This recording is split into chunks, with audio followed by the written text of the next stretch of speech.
Hello students. स्वागत है आप सभी का वोल्केनो आईएएस के इस प्लेटफॉर्म पे। स्टूडेंट्स, अगर हम बात करें इस लेक्चर की तो ये हमारा डेली करंट अफेयर का डिस्कशन लेक्चर है जिसके अंदर हम बेसिकली जो इम्पोर्टेंट न्यूज़ हैं, जो इम्पोर्टेंट टॉपिक्स हैं, उनसे रिलेटेड जो इम्पोर्टेंट फैक्ट्स हैं उनको यहाँ पे डिस्कस करते हैं।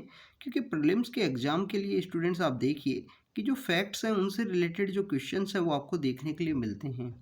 और प्रीलिम्स के एग्ज़ाम को क्रैक करने के लिए आपको काफ़ी सारे जो फैक्ट्स हैं वो याद होने चाहिए। अगर हम बात करें यूपीएससी प्रीलिम 2023 की, तो स्टूडेंट्स काफ़ी कम समय बचा है। आप अपनी प्रिपरेशन को डेडिकेटेड वे में स्टार्ट कीजिए। करंट अफेयर के जो टॉपिक्स हैं उनको कंटिन्यू रिवाइज कीजिए, स्टैटिक सेक्शन को भी रिवाइज कीजिए और आप अपने जो क्वेश्चंस हैं उनको रेगुलरली वे में अटैम्प्ट करते रहिए, जिससे आपको प्रैक्टिस करने से आपको काफ़ी कुछ सीखने के लिए मिलेगा कि किस तरीके से हमको याद करना है, कौन कौन से पर्सपेक्टिव में हमको फैक्ट्स याद होने चाहिए। तो स्टूडेंट्स, आज का जो करंट अफेयर का जो डिस्कशन है उसे स्टार्ट करते हैं। सबसे पहले अगर हम बात करें हमारे फर्स्ट टॉपिक की, तो पहला टॉपिक है इंडिया फ्रांस के बारे में। स्टूडेंट्स, इंडिया फ्रांस के जो 25 ईयर्स कंप्लीट हुए हैं पार्टनरशिप की, उसी से रिलेटेड ये आर्टिकल है, ये एडिटोरियल है जो आज के द हिंदू के अंदर पब्लिश हुआ है। इसके अंदर काफ़ी कुछ बातें बताई गई हैं कि इंडिया फ्रांस की जो पार्टनरशिप है वो कैसे यहाँ पे डेवलप हुई, कैसे फ्रांस के द्वारा इंडिया को सपोर्ट किया गया, उन सब की बात की गई है। कौन कौन से ऐसे एरिया हैं जहाँ पे इंडिया और फ्रांस यहाँ पे पार्टनरशिप के रूप में डेवलपमेंट है वो देखने के लिए मिल रहा है। तो उन सब के बारे में इस एडिटोरियल के अंदर बात की गई है। अगर हम बात करें स्टूडेंट्स इंडिया और फ्रांस के यहाँ पे बायलेटरल रिलेशन की, तो वो हमको इंडिपेंडेंस के समय से ही देखने के लिए मिलता है। फ्रांस इंडिया का कंटिन्यू एक सपोर्टर कंट्री के रूप में रहा है, कंटिन्यू इंडिया को एंडोर्स किया है। चाहे आप देखिए कि हमारा पहला जो न्यूक्लियर प्लांट था, जो तारापुर का हमारा न्यूक्लियर प्लांट हुआ करता था, उसकी जो फ्यूल की जो सप्लाई है वो आपको फ्रांस के थ्रू ही देखने के लिए मिलती है कि फ्रांस के द्वारा ही जो फ्यूल की सप्लाई है वो इंडिया को की गई थी तारापुर न्यूक्लियर प्लांट के डेवलपमेंट के समय में। अगर हम बात करें स्टूडेंट्स इंडिया और फ्रांस के जो यहाँ पे रिलेशनशिप की, तो India UNSC United nation security council के लिए कंटिन्यू डिमांड करता है कि यूएनएससी को रिफॉर्म किया जाए, और फ्रांस इंडिया की जो ये डिमांड है उसको कंटिन्यू यहाँ पे सपोर्ट करता है। चाहे जो दूसरे डिफरेंट डिफरेंट ग्रुप हैं, न्यूक्लियर सप्लायर ग्रुप है, एमटीसीआर है, वासिनार एग्रीमेंट है, तो इन सभी एग्रीमेंट्स के अंदर, इन सभी ग्रुप्स के अंदर इंडिया की जो मेंबरशिप है उसको एंडोर्स किया गया है फ्रांस के द्वारा। न्यूक्लियर सप्लायर ग्रुप का इंडिया मेंबर नहीं है। इसके अलावा जितने भी इम्पोर्टेंट जो ग्रुप हैं, जो एग्रीमेंट्स हैं, उन सब का इंडिया यहाँ पे मेंबर है, ये आपको पता होना चाहिए। स्टूडेंट्स, अगर हम बात करें इंडिया फ्रांस के रिलेशनशिप की, तो 1998 के समय में दोनों कंट्रीज के द्वारा स्ट्रेटजिक जो पार्टनरशिप है, स्ट्रेटजिक जो रिलेशनशिप है वो यहाँ पे इस्टेब्लिश की गई, उसको साइन किया गया। तो स्ट्रेटजिक पार्टनरशिप कब साइन हुई? 98 के समय साइन हुई। 25 ईयर्स उसके कंप्लीट हुए हैं, तो उसी के ऊपर यहाँ पे बात की गई है। फ्रांस इंडिया का एक इम्पोर्टेंट डिफेंस पार्टनर है। अब इम्पोर्टेंट डिफेंस पार्टनर किस तरीके से है, आप देखिए कि प्रेजेंट समय में आपने राफेल के बारे में सुना होगा। राफेल जो है, जो फाइटर जेट है, वो फ्रांस के द्वारा ही इंडिया को सप्लाई किया गया है। 2005 के समय में दोनों कंट्रीज के द्वारा यहाँ पे डिफेंस सेक्टर से related technology transfer agreement sign हुआ। अब ये टेक्नोलॉजी ट्रांसफ़र एग्रीमेंट जब साइन हुआ 2005 के समय में, तो इसके थ्रू आपको देखने के लिए मिलता है कि इंडिया के अंदर प्रोजेक्ट 75 नाम का एक प्रोजेक्ट है। P75 प्रोजेक्ट जो है, उस प्रोजेक्ट 75 के अंडर में 6 सबमरीन्स हैं, स्कॉर्पियन क्लास की जो सबमरीन्स हैं उसको वहाँ पे डेवलप किया गया। तो उसके अंदर जो कम्प्लीटली जो टेक्नोलॉजी का जो ट्रांसफ़र है वो आपको फ्रांस से ही देखने के लिए मिलता है कि प्रोजेक्ट 75 के अंदर जो सबमरीन्स का जो डेवलप किया गया है उसके अंदर जो टेक्नोलॉजी ट्रांसफ़र है कि किस तरीके से सबमरीन को डेवलप करना है, वो फ्रांस के द्वारा यहाँ पे मदद की गई है, उसके द्वारा यहाँ पे हेल्प की गई है। स्टूडेंट्स, अगर हम बात करें डिफेंस सेक्टर की, तो फ्रांस यहाँ पे एक इम्पोर्टेंट रोल प्ले करता है और सेकंड लार्जेस्ट डिफेंस सप्लायर है इंडिया के लिए। फ्रांस हर एक सेक्टर के अंदर आपको इसका जो कोऑपरेशन है वो देखने के लिए मिलता है।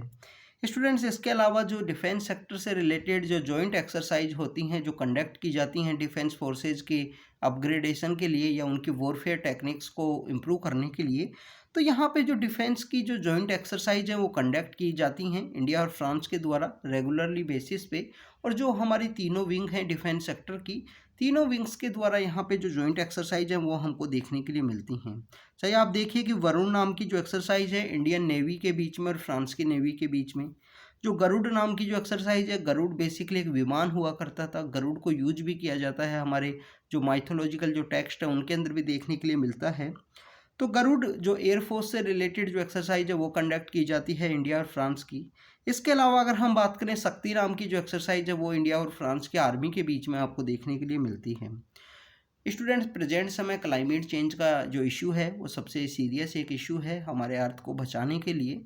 तो उसी क्लाइमेट चेंज से रिलेटेड यहाँ पे इंडिया और फ्रांस के द्वारा जब UNFCCC, जो UNFCCC है जो क्लाइमेट चेंज को डील करता है, उस UNFCCC की जब COP21 की मीटिंग हुई, जब उसकी COP21 की मीटिंग यहाँ पे ऑर्गेनाइज हुई फ्रांस के अंदर में, तो उस समय में दोनों कंट्रीज के द्वारा इंटरनेशनल सोलर अलायंस है उसे साइन किया गया।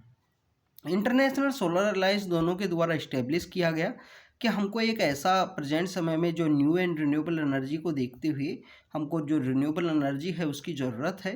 तो इन दोनों कंट्रीज के द्वारा इंटरनेशनल सोलर अलायंस बनाया गया COP21 के समय में, और इसका जो हेडक्वार्टर है इंटरनेशनल सोलर अलायंस का, वो हेडक्वार्टर गुरुग्राम के अंदर है, जो गुड़गांव है। पहले उसका नाम गुड़गांव हुआ करता था, दिल्ली के पास सिचुएटेड है, हरियाणा के अंदर। तो वहाँ पे इसका हेडक्वार्टर है गुरुग्राम के अंदर में। अब इसे गुरुग्राम के बिहाइंड का भी कुछ माइथोलॉजिकल टेक्स्ट है कि महाभारत के समय में जो गुरु द्रोणाचार्य हुआ करते थे वो यहीं पे ही टीचिंग किया करते थे, यहीं पे ही जो CSET है उसकी प्रैक्टिस करवाया करते थे उस समय के लोगों को। तो बेसिकली अगर हम बात करें स्टूडेंट्स, ये इंडिया और फ्रांस के रिलेशनशिप से रिलेटेड जो भी इम्पोर्टेंट बात है उनको हमने डिस्कस किया है।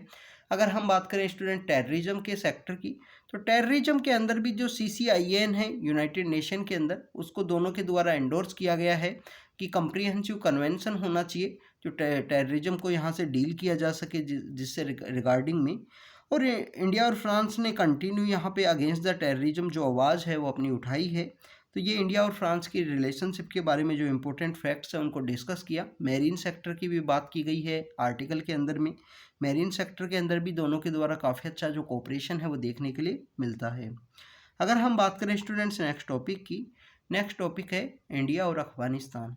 हमारे जो NSA हैं अजीत डोवाल सर, जो अजीत डोवाल सर के द्वारा एक बात बोली गई है कि इंडिया कभी भी जो अफगानिस्तान के जो लोग हैं उनको ऐसे अफेक्टेड एरिया के अंदर नहीं छोड़ सकता है, उनको कभी भी हेल्पलेस नहीं रख सकता है।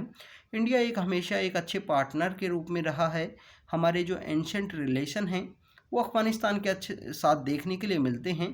तो इंडिया ऑलवेज यहाँ पे सपोर्टिव फ्रेंड के रूप में खड़ा रहेगा अफगानिस्तान के साथ में। अगर हम बात करें स्टूडेंट्स इंडिया अफगानिस्तान के रिलेशन की, तो यहाँ पे पीपल टू पीपल रिलेशन है वो आपको देखने के लिए मिलते हैं एंशियंट समय से ही। अब ये एंशियंट समय से पीपल टू पीपल रिलेशन किस तरीके से हैं, अब देखिए कि हमारे जो ऑनरेबल PM हैं उनके स्पीच के अंदर काफ़ी बार आपने सुना होगा, अगर आपने कभी इंडिया और अफगानिस्तान से रिलेटेड जो स्पीच हैं वो उनके सुने होंगे, तो उसके अंदर वो एक बात बोलते हैं कि काबुली वाला की जो कहानी है कि काबुल से जो ड्राई फ्रूट सेल करने के लिए आता है उसकी जो कहानी है वो बचपन से हमने सुनी है। तो वहीं से आपको जो ट्रेड है वो देखने के लिए मिलता है। इंडिया और अफगानिस्तान के बीच जो ट्रेड है, लोगों के बीच में जो पीपल टू पीपल कॉन्टैक्ट है वो आपको यहाँ पे देखने के लिए मिलता है इंडिया और अफगानिस्तान के लोगों के बीच में। अगर हम बात करें कि इंडिया और अफगानिस्तान की प्रेजेंट समय में जो इंफ्रास्ट्रक्चर डेवलपमेंट या जो डिफरेंट पर्सपेक्टिव हैं उनके लिए क्या किया गया है इंडियन गवर्नमेंट के द्वारा, तो students high impact community development जो प्रोजेक्ट्स हैं वो आपको देखने के लिए मिलते हैं इंडियन गवर्नमेंट के द्वारा जो फंडेड प्रोजेक्ट हैं, जिसके अंदर आप देखिए कि वहाँ पे एजुकेशन को इम्प्रूव करना हो, मज़ार शरीफ के अंदर जो क्लिनिक है उसको वहाँ पे प्रोवाइड करवाना हो, लोगों को हेल्प करना हो, लोगों को वहाँ पे स्किल है वो प्रोवाइड करनी हो। आप देखिए कि क्रिकेट और फुटबॉल है उसका भी काफ़ी अच्छा क्रेज है, तो इंडिया के द्वारा उससे रिलेटेड जो भी इंफ्रास्ट्रक्चर डेवलप किया जा सके, जो भी फंडिंग की जाए वो की जाती है। वहाँ पे एजुकेशन सेक्टर से रिगार्डिंग इंडियन गवर्नमेंट के द्वारा काफ़ी सारे जो प्रोजेक्ट्स हैं वो चलाए गए हैं, जिसके अंदर एजुकेशन के अंदर इम्प्रूव है वो देखने के लिए मिलता है।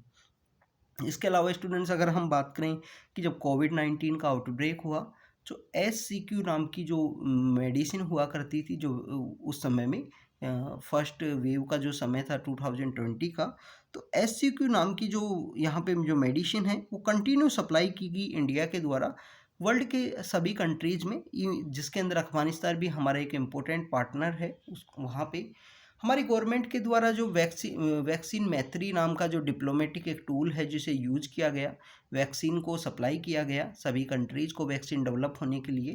डेवलप होने के बाद में हमारे स्पेशल जो नाइबर कंट्री हैं, जो पड़ोसी देश हैं, तो अफ़गानिस्तान को भी इंडिया के द्वारा वैक्सीन मैत्री के थ्रू जो सप्लाई है वो प्रोवाइड की गई। स्टूडेंट्स, इसके अलावा अगर हम बात करें इंडिया अफ़गानिस्तान के रिलेशन की, तो इंफ्रास्ट्रक्चर डेवलप करने से रिगार्डिंग इंडिया के द्वारा कुछ प्रोजेक्ट हैं वो वहाँ पे चलाई गई हैं, जिसमें आप उनकी पार्लियामेंट की जो बिल्डिंग है उसको आप देखना। पार्लियामेंट की जो बिल्डिंग है वो यहाँ पे इंडियन गवर्नमेंट के द्वारा ही डेवलप की गई है। वो पार्लियामेंट की बिल्डिंग सोलार सिस्टम के ऊपर वर्क करती है। 2015 के समय इसको स्टार्ट किया गया था। जेरान से डेलाराम का जो हाईवे प्रोजेक्ट है वो यहाँ पे चलाया गया, जो बेसिकली चाहबार नाम का जो पोर्ट है जो ईरान के अंदर सिचुएटेड है। तो चाहबार पोर्ट भी इंडिया के द्वारा इसी वजह से बनाया गया था कि अफ़गानिस्तान को प्रॉपर सप्लाई की जा सके, और यहाँ पे इसके अलावा जो सेंट्रल एशियन कंट्रीज़ हैं उनके साथ जो कनेक्टिविटी है वो भी इस्टेब्लिश की जाए, क्योंकि इंडिया की जो लुक नॉर्थ पॉलिसी है वो यहाँ पे सेंट्रल एशियन कंट्रीज़ के साथ में जो कनेक्टिविटी इस्टेब्लिश करने के लिए, जो रिलेशंस को इस्टेब्लिश करने से रिगार्डिंग में है। इसके अलावा जो सलमा डैम है, जिसको फ्रेंडशिप डैम के रूप से भी जाना जाता है, वहाँ भी ये इंडियन गवर्नमेंट के द्वारा उसको कंस्ट्रक्ट किया गया है। सैतूत डैम है, और भी काफ़ी सारे जो प्रोजेक्ट हैं ठुमरी के अंदर हाई जो ट्रांसमिशन लाइंस हैं उनको यहाँ पे इस्टेब्लिश करना हो, तो ये आपको पता होना चाहिए।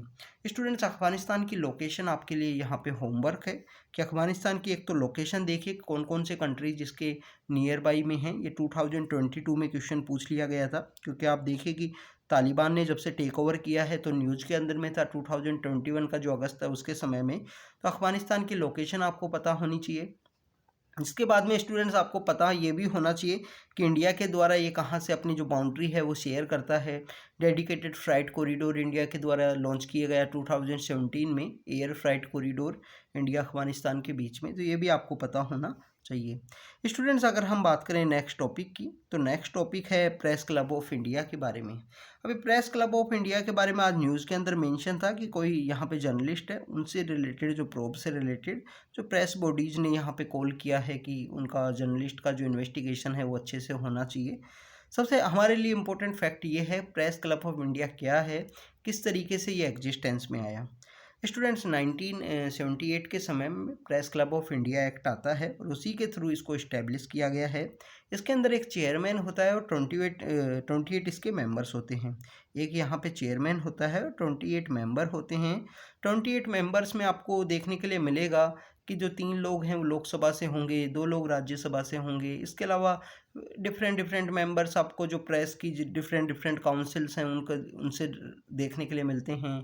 सीनियर जर्नलिस्ट इसके अंदर आपको देखने के लिए मिलते हैं। ये बेसिकली जो प्रेस सेक्टर है, जो जर्नलिज्म का सेक्टर है, उसकी जितनी भी इन्वेस्टिगेशन है उनको इन्वेस्टिगेट करता है। जो अनएथिकल मैटर्स हैं, अनएथिकल कोई प्रैक्टिस है वो कंडक्ट की जाती है, तो उनको ये देखता है। अब ये देखिए कि आप प्रिंट मीडिया से रिलेटेड जो प्रेस क्लब ऑफ इंडिया है उसके द्वारा प्रिंट मीडिया से रिलेटेड जो थिंग्स हैं उनको यहाँ पे इन्वेस्टिगेट की जाती हैं। प्रेस क्लब ऑफ इंडिया के पास कोई भी फंक्शनिंग पावर नहीं है इलेक्ट्रॉनिक मीडिया से रिगार्डिंग। जो इलेक्ट्रॉनिक मीडिया है, जो टीवी का हमारा मीडिया है, उसके रिगार्डिंग कोई भी इम्पोर्टेंट पावर नहीं है। अगर हम बात करें कि जो प्रेस क्लब ऑफ इंडिया के द्वारा किसी भी मैटर के अंदर कोई भी डिसीजन अगर लिया जाता है तो ये फाइनल उनका डिसीजन होता है और उसके अगेंस्ट में आप कोर्ट ऑफ लॉ के अंदर उसके अगेंस्ट में अपील नहीं कर सकते हो। अगर हम बात करें प्रेस क्लब ऑफ इंडिया के जो चेयरमैन हैं उनको किस तरीके से यहाँ पे इलेक्ट किया जाता है, तो एक कमेटी होती है, chairman of the Rajya Sabha, speaker of the Lok Sabha and इसके अलावा एक जो मेंबर ऑफ पार्लियामेंट है जिसको यहाँ पे नॉमिनेट किया गया है। ये 3 लोगों की एक कमेटी होती है, उनके द्वारा जो चेयरमैन है उनको यहाँ पे नॉमिनेट किया जाता है, तो अपॉइंट किया जाता है प्रेस क्लब ऑफ इंडिया के चेयरमैन को। तो स्टूडेंट्स, आज के टॉपिक में हमने डिस्कस किया प्रेस क्लब ऑफ इंडिया के बारे में, इंडिया अफगानिस्तान रिलेशन के बारे में और इंडिया फ्रांस के बारे में। तो स्टूडेंट्स, इसी तरीके से कंटिन्यू आपको अपडेट करते रहेंगे हम, आप बने रहिए हमारे साथ। Thank you students, thank you very much.